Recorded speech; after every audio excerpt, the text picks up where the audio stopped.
Hey there ladies and gents, and welcome to another Oz Pajero Live vid. In this video we're going to be fabricating up some bars to fit a King's rooftop tent.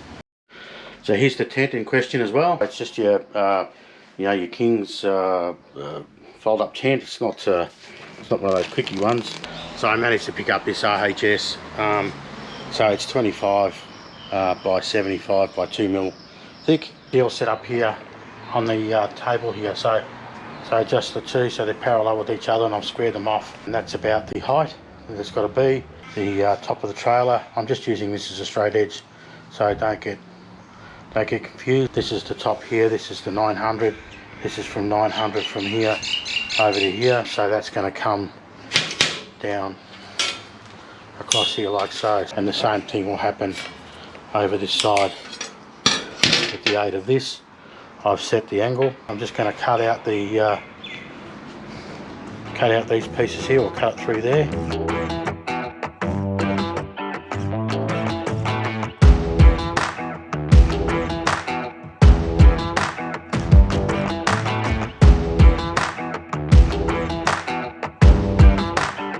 So there we go guys, I've just knocked that out and cut it all the way through. We used to cut the V in it and put a little line at the back there. Probably able to fold them rather than just totally cut them apart.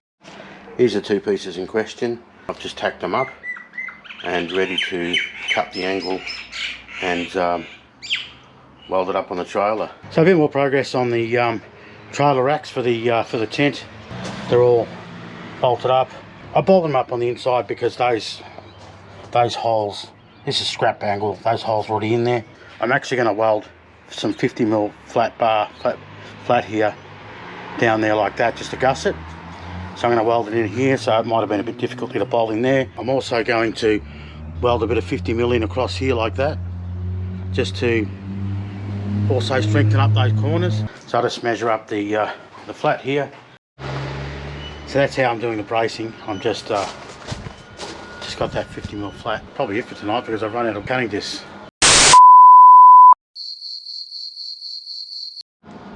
Yeah, so this is what's going to happen here, is I'm just going to weld that flat in there, but I'm going to nip that down there on probably on a 45-degree angle, or whatever that angle is from that point down to there, so it'll come up and across down there sort of thing. So there's the bars all fabbed up guys, all welded, just got to grinded and so forth. There's those gussets I put on there, and I'll put those braces in the corners. So here we go, we've got one nice big thick coat of etched primer on there with plenty of runs on it, instead of nice even thin coats, because I'm impatient. All done, painted up. Can of Raptor I had left over in the shed, just give her a spray, just had enough.